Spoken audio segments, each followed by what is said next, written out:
Estamos de volta aqui com o nosso programa Sempre com Você, agradecendo sempre o carinho, né, da sua participação, da sua audiência, você que assiste.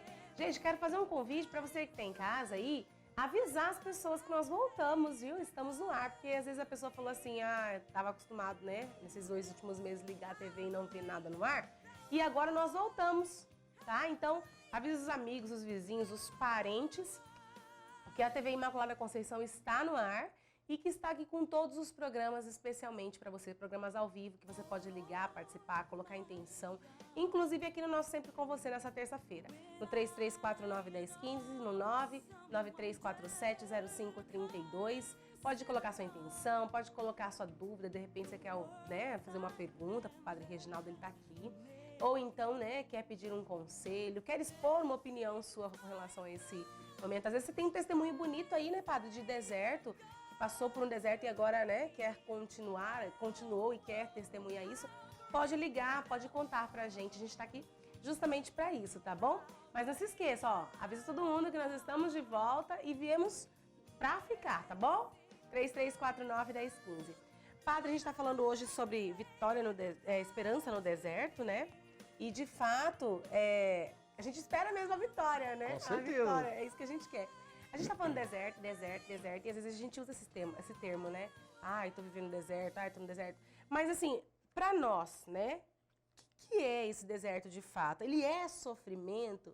Ele é um período longo? Ele é um período curto? Tem tamanho, né? E todos nós devemos passar por ele, ou temos, né, na vida que passar por ele?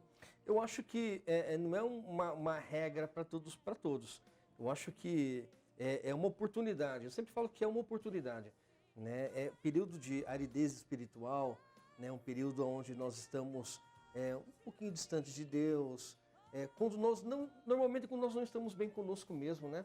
Quando a gente não está bem conosco, com a gente mesmo, a gente nunca vai achar sentido naquilo que o outro faz ou naquilo que o outro realiza, né? E nós, muitas vezes, queremos sempre arranjar culpados para as nossas fragilidades, né? Para o meu mau humor, muitas vezes. Esse culpado é sempre Deus, é Deus que não quer, é Deus que não é o momento de Deus.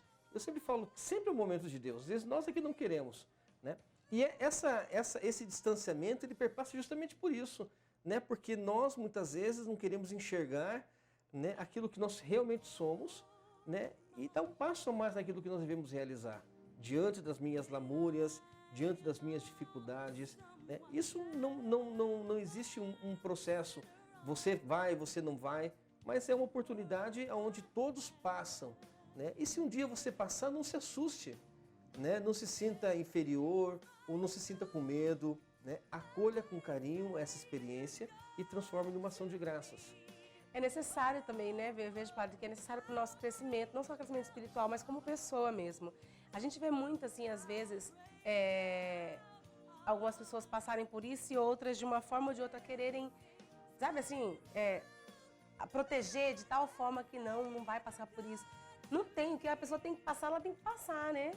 O nosso fundador, Santo Afonso, é um grande mestre nessa questão, porque dentro da teologia moral, a gente sempre aprende essa questão do distanciamento de Deus e, ao mesmo tempo, a oportunidade que nós temos de estar sempre com Ele. Ele fundou a congregação em 9 de novembro, no dia 10 ele estava sozinho na congregação, fundou com 9, os outros saíram já da noite pro dia. Meu Deus. Né? E daí como é que fica? Mas a persistência, o carinho, a confiança no seu trabalho, em si mesmo, né? Sabendo que ele poderia contribuir, fez com que a congregação hoje tornasse o que ela se tornou, né? Presente mais de 85 países, anunciando a copiosa redenção com quase 7 mil membros, né? Mas a confiança, então nós muitas vezes passamos por isso também, né? Por essas experiências para vivenciar a vitória mais tarde. Verdade. Mandar um beijo pra Zélia, né? Ela disse que está feliz pela volta na TV Imaculada. Encontrei a Zélia sexta-feira. Será que é a Zélia? É a Zélia, né? Encontrei ela sexta-feira lá na Sagrado Coração, na missa da Sagrado Coração. E aí a gente vê a ansiedade no coração de todo mundo. Nós que somos voluntários, né? A Zélia é nossa voluntária aqui. E aí a gente vê a ansiedade no coração de todo mundo e nós estamos aqui de volta, né? Então a gente vê o coração alegre de todo mundo mesmo, né? A gente também está feliz, viu? Louvado seja Deus mesmo, Zélia. E ela pede orações pelo filho Orestes, que está fazendo aniversário hoje.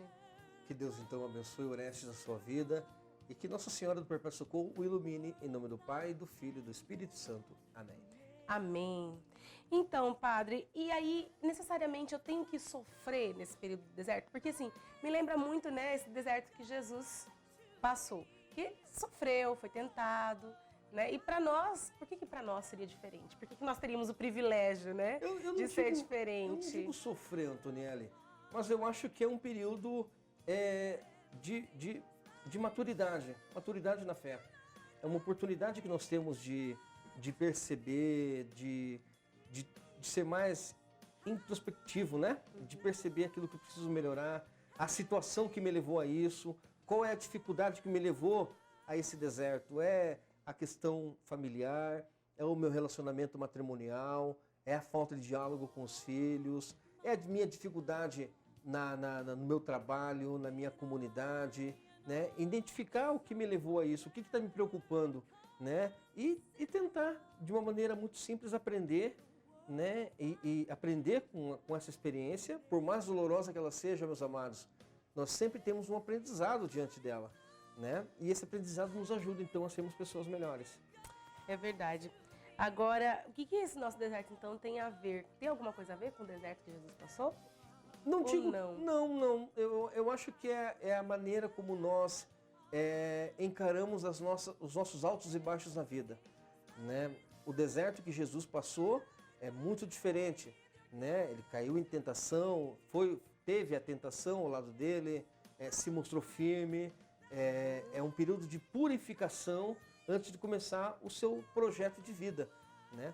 Os nossos desertos muitas vezes acontecem pela falta de maturidade cristã nossa em perceber. Outro dia uma pessoa disse assim para mim, padre, eu tô num deserto espiritual. Assim, nossa, por quê? Não, porque eu não consigo dialogar com o meu pároco, por exemplo, né?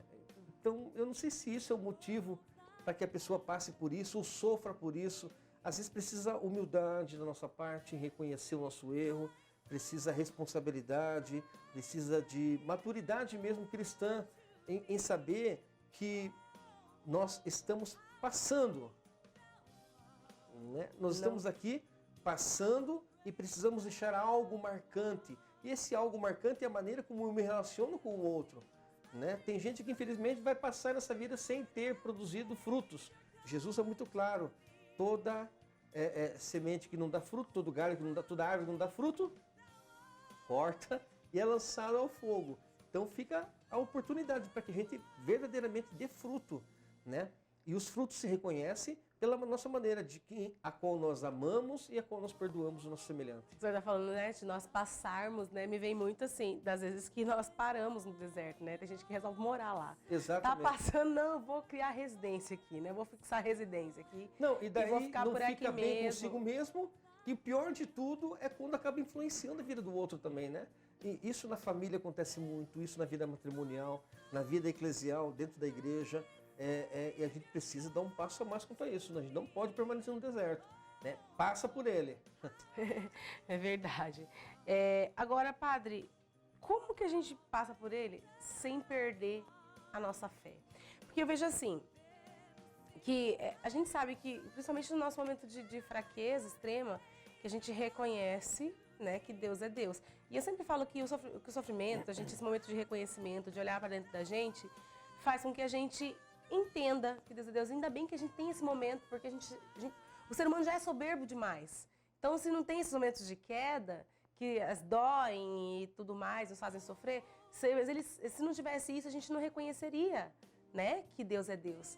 Então, e aí, ainda assim, mesmo a gente reconhecendo que Deus é Deus, sabendo que Deus é esperança, a gente ainda murmura, a gente ainda sofre demais. Eu penso que caminha de forma, parece que retrocede. Eu penso que quando nós temos a nossa uma formação cristã bem alicerçada, né, em valores cristãos, em valores que, mesmo diante das dificuldades, eu não vou perder. Por exemplo, o país está passando por uma situação bem delicada, né? A gente vê que fulano roubou aqui, que fulano roubou ali. Agora, o porquê eles roubaram, não é porque eles roubaram que eu vou fazer a mesma coisa. Não é porque o outro fez que eu tenho que exercitar e fazer a mesma coisa. Não, pelo contrário. Então eu trago valores de berço. E esses valores jamais nós perdemos, né? Talvez aí seja a nossa identidade cristã, a identidade do cristão. Mesmo passando pela dificuldade, não perder a sua identidade cristã.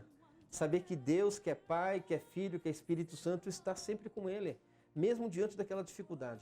Essa semana, eu conversando com uma amiga, com um casal de amigos, que estão muito abalados por causa que o filhinho está com um problema muito sério, né? Até comentei com você antes do programa. E mesmo diante disso, né, é a fé, é o carinho, é a confiança, né? Eu acho que é isso que prevalece no coração daquele que acredita, né? Porque a esperança nos dá a oportunidade de saber que eu posso, a partir daquela dificuldade, eu posso testemunhar algo melhor. Né? Dizem que depois da tempestade vem sempre a bonança, né? Depois da tempestade nós sempre aprendemos naquele turbilhão para aproveitarmos aquele momento de calmaria, né? E é nesse momento que eu preciso estar bem comigo mesmo para testemunhar a graça divina.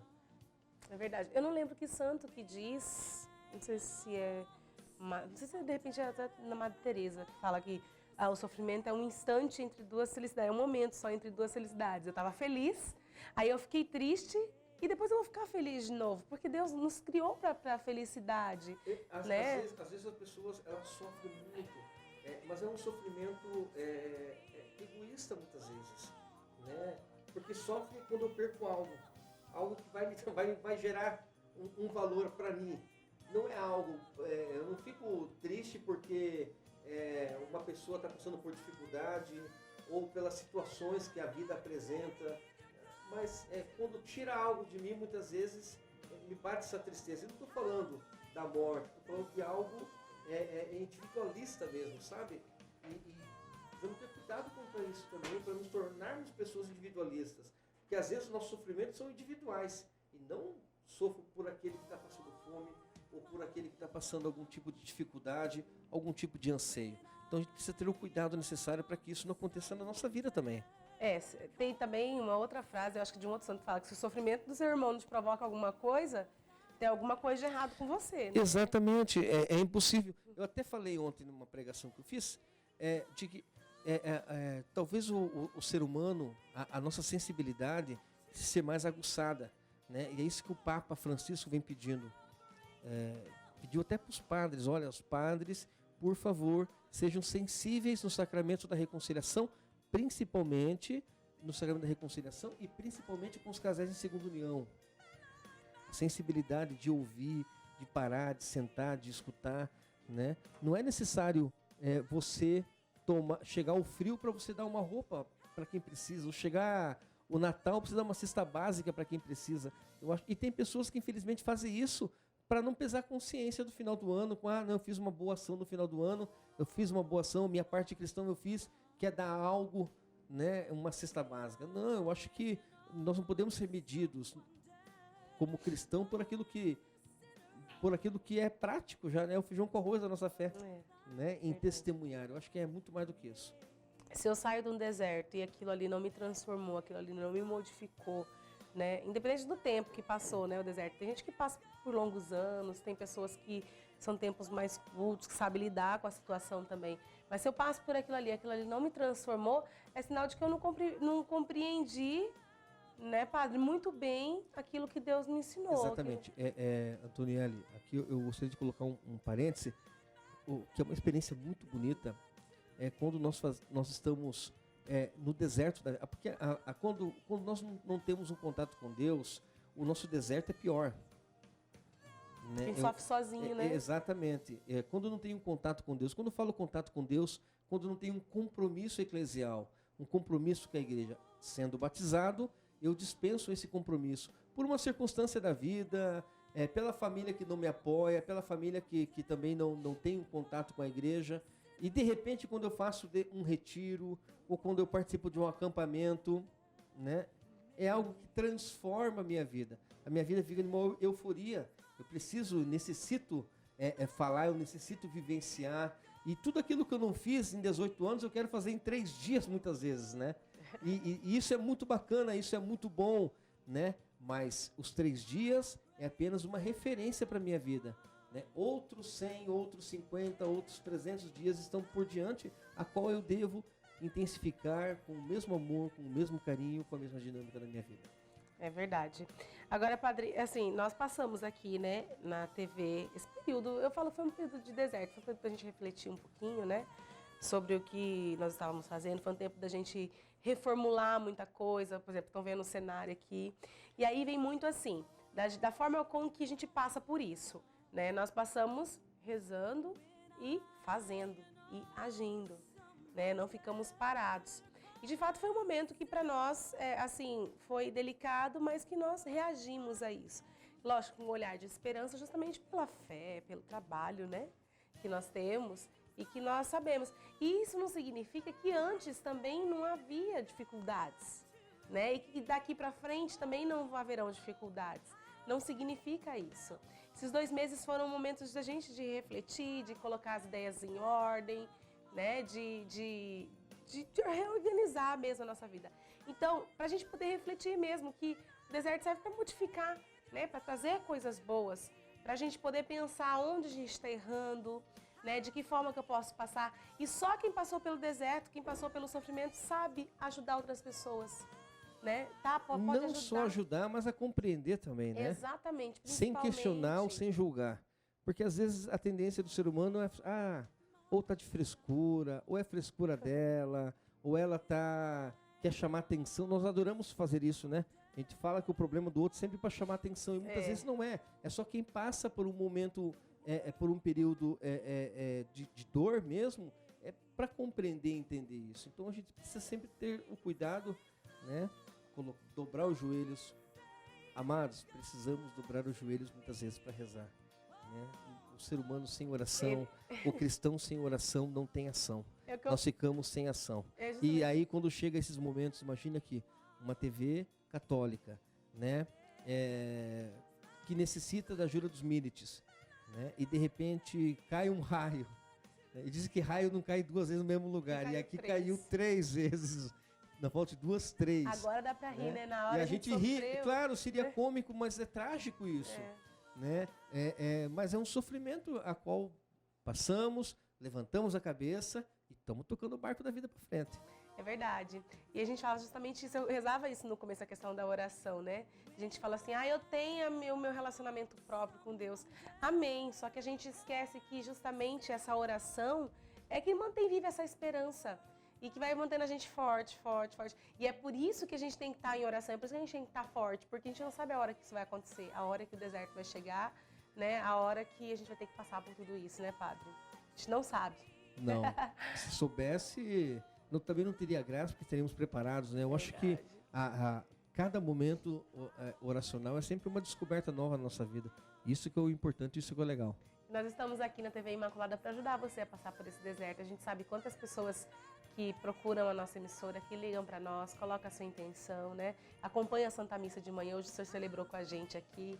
Pessoas que rezam e que estão passando por um momento grande de deserto. Eu tenho certeza que tem gente assistindo a gente, passando por esse momento, falando como está sendo difícil. Nos hospitais de nossa cidade. Nos hospitais, né, na nossa cidade. A gente visitando, né, a pastoral carcerária, alguns presos falando que já assistiram a TV, que foi muito bom, né? Então a gente vê que a gente vai visitar lugares de pessoas que estão passando por desertos tão grandes, com dificuldades tão grandes, e que a gente pode ser esse consolo. Por quê? Porque nós estamos ali com Jesus, porque nós estamos ali com Nossa Senhora, porque a gente pode ser, né, esse alento, a gente pode ser esse consolo. E a gente só pode isso porque a gente permanece em oração, né? Com certeza. Vou pedir para o senhor dar uma bênção, né, para quem está em casa. Hoje uma bênção especial no Nossa Senhora Perpétuo Socorro. Isso. No ano de 1866, o Papa Pio IX nos entregou o ícone e fez um pedido, faça conhecida pelo mundo inteiro. Então, esse ano completa 151 anos da devoção de Nossa Senhora do Perpétuo Socorro. É um ícone que ele traz a figura dos arcanjos, da mãe e do menino. E eu quero lembrar que, embora seja uma devoção mariana, mas é uma experiência cristocêntrica. Maria apresenta o seu filho Jesus. nós não adoramos a imagem, o ícone do Perpétuo Socorro. Nós a veneramos porque ela é que leva as nossas esperanças, ela que renova a nossa força, ela que renova aquilo que nós queremos, leva até seu Filho amado, e é Ele que opera o milagre, é Jesus que opera o milagre. Eu rezo por cada um de você hoje, devoto de Nossa Senhora, que participa do santuário, a você que participa na sua comunidade, que Deus cada dia mais derrame seu amor, a sua graça sobre a sua vida, e que Maria, Mãe do Perpétuo Socorro, os ilumine, em nome do Pai, do Filho, do Espírito Santo. Amém. Amém. Obrigada, Padre. Eu que agradeço. Deus abençoe. Amém. Até semana que vem. Até semana que vem. E antes de sairmos para o intervalo, a nossa dica de hoje é para as velas durarem mais. Olha só, então para as velas durarem mais tempo, você pode cobri-las com um saco plástico e colocá-las no freezer por 24 horas antes de acendê-las. Isso é bom para os devotos, né? De lá que leva a vela, né? Durar mais tempo, deixar a vela queimando mais tempo lá. Não, mas sabe que outro dia a gente fez até uma chamada especial. Ah. Tem devoto que está levando a vela sem tirar do plástico. E aí pega fogo no velário. Gente, então por favor. Precisa ter o cuidado necessário. O saco plástico que a gente deu a dica aqui, tá? É só para colocar no freezer. Aí colocou no freezer de 24 horas, você tira o plástico da vela. Tira o plástico da vela para ela queimar toda. Por favor, tá? E esse é um cuidado que a gente tem que ter, né? Porque se pegar fogo lá dentro, já pegou até a gente, já pegou né? uma vez. Mas às vezes acontece, as pessoas... cuidado, né? Tirar o plástico, isso é importante. Esse cuidado não só lá, mas também dentro de casa, tá bom, gente? Ó, a gente vai para um rápido intervalo agora e você não saia daí, a gente já volta com as notícias de hoje.